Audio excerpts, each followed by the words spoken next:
It is estimated that 30 to 40% of children do not get enough sleep. Does your child get enough rest? So sleep is so important to health, whether you're 8 or 80 years old. It's a time for your body to restore and rebuild and for your brain to process all of the new information it's learned throughout the day. But it's even more important for children and teenagers because it has such a direct impact on their physical and mental development. According to the National Sleep Foundation, children between the ages of 1 to 2 need 11 to 14 hours of sleep throughout a 24-hour period. Ages 3 to 5 need 11 to 13 hours of sleep throughout a 24-hour period. School-age children between 6 and 13 need 9 to 11 hours of sleep at night. And teenagers between 14 and 17 years need 8 to 10 hours of sleep at night. But teenagers, when they hit puberty, it does affect their sleep-wake cycle, so it does make it harder for them to fall asleep in an earlier hour. So signs that your child may not be getting enough sleep, if they have hyperactivity, trouble focusing in school, a very difficult time waking them up in the mornings, or falling asleep at school. So what can we as parents do to ensure that our child gets a good night's rest? First, you need to make sleep a priority in your house. Educate your children on why sleep is important and why they need so much sleep, and be a good role model as a parent and let them see that sleep is a priority to you.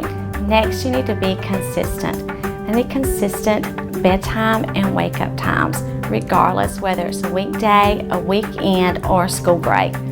It's okay to occasionally let your child stay up later than normal or sleep in later than normal, but don't make this a habit because this will make it harder for them to get back into the routine, and it may lead to sleep problems. They also need a consistent bedtime routine. For younger children, this could be taking a warm bath, reading them a book, having a few minutes of snuggle time. For older children and teenagers, it can be a hot shower, reading themselves a book, or listening to calming music. You do want to limit screen time and keep all electronic devices out of the bedroom.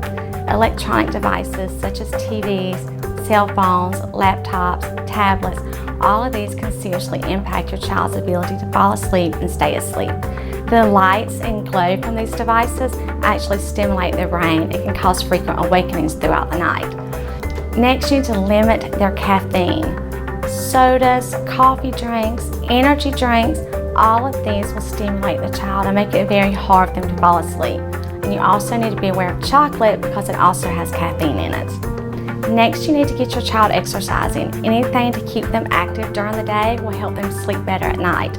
And keep your child's bedroom comfortable.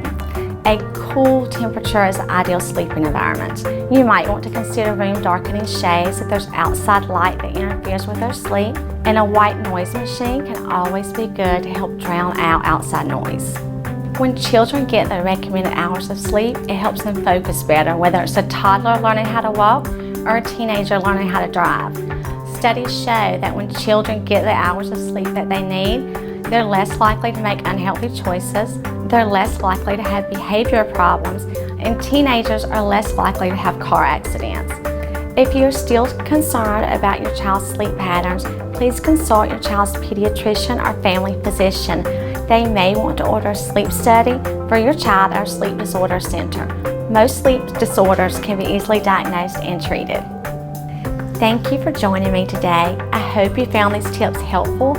For more information, go to conehealth.com/sleep. I'm Ginger VanNess.